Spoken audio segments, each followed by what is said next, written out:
Hello YouTube, this is You Can Do It Dave. Now, I'm not sure how many of you guys out there have these Smart Scoop litter boxes, okay? And the way they work, or they're supposed to work, is they automatically cycle and dump the waste into the bin. Okay, well I've got two of these things, and they were both catching up right here. And they would jam, and they would stop and make a heck of a mess because the cat's still got to use the litter box. So what I did to fix them was I bent all these rails just a little tiny bit inward. Okay, and as you can see, it is working now. The problem I'm running into is I overloaded this one over here. Okay, and it started skipping the gears and jumping like crazy. So what we're going to do today is we are going to dismantle this motor unit and see if we can't get this darn thing to work. This Smart Scoop litter box, this is the motor unit. Okay, you got the on-off button, you got the power cord. Okay, you flip it over. And do not worry about these 4 screws, because I already took that off, and that's just the cover plate for this right here. Okay, what you need to do is you need to take out these 4 screws here. Flip it back over, and that is your main cover. Okay, now, if you look at the main cover, you'll notice that that one right there is broken off. You see that?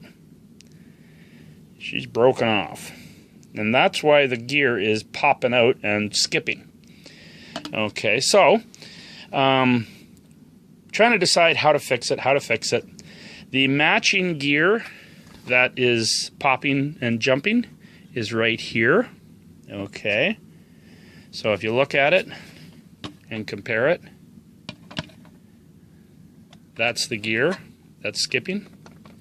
Okay, so what I did was I went down to my local home hardware store, and you can get these compression fittings, 1/4 inch compression fitting, and it fits right on there. Okay, so the plan of attack for this thing is to take this cover, heat up this compression fitting, slide it in there, and then using some 5-minute epoxy around to give it some strength, put it back together, and see what happens.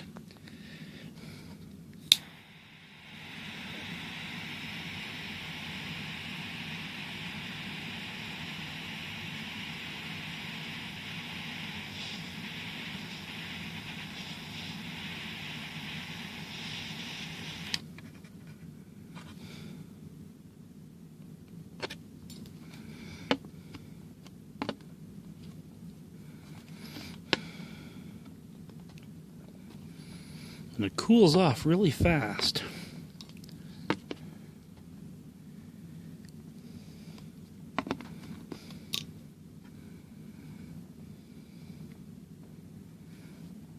Okay, let's give that a try.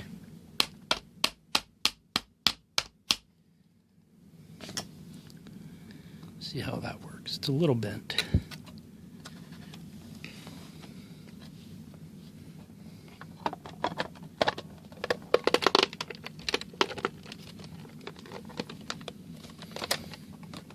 Okay.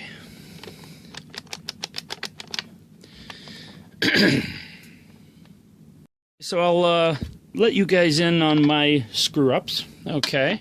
First of all, this thing goes here. Okay, so first of all, this one here has a thrust washer. Okay, this guy right here. I put it there, and when you do that, you can't get your bar in. Okay, so you have to pull this bar out, lift this gear up, and put this washer on the far side of where the bar goes. Okay, then this bar goes back in. Okay, so and the other thing I messed up on was the number of screws. Okay, I found out, trying to put this thing back together, that there is a small screw right up here, right there. So you got 1, 2, 3, 4, 5. Okay, and if you look at the screws, that one there's got a little tiny bevel on it. You see that? Let me see if I can't compare the two here. One is kind of a flat, and one is kind of a bevel. Okay, the little bevel guy goes up here, and the rest go in there. Okay, so here's the one we just fixed. Let's see if it works.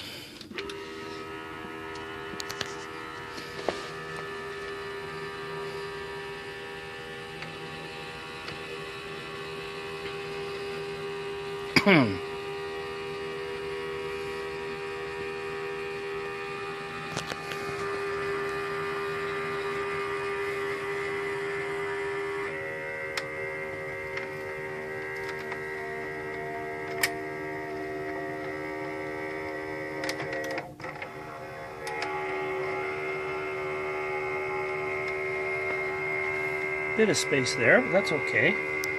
It's not jamming up. Okay, so now what I'm going to do is I'm going to pull it apart again, put a nice blob of epoxy in there to keep that thing from being forced out any further, and then we'll fill it up with cat litter and see what happens. So I'm going to say this repair is complete. Okay, we took a 1/4-inch compression fitting from the hardware store. Okay, heated it up with just a regular lighter. Okay, melted it into place and then epoxied it. Now the red and white thing is just a little piece of cardboard. Sorry, just scrap paper. And I find epoxy is much stronger when it has some fibers in it, like paper fibers. So we'll let that cure, and then we'll put it together and see what happens. So yeah, all the other holes look fairly solid. It's just that one hole that broke. So we'll give her a try, and it should work. Okay, so the one on the right is the one that we repaired. The one on the left is still okay. I now know what to do if it does start skipping and jumping gears. I'll know exactly what the problem is. And for a 25-cent compression fitting, I fix a rather expensive litter box.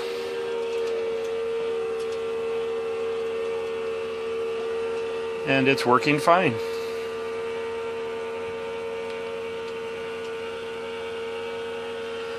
Now, because I did bend the tines a little bit, it does leave a few clumps stuck to the bottom of the litter box, but every now and then just scrape them off and you're good to go.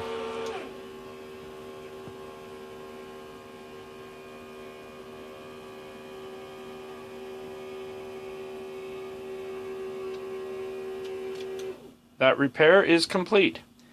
This is You Can Do It, Dave. We'll see you next time.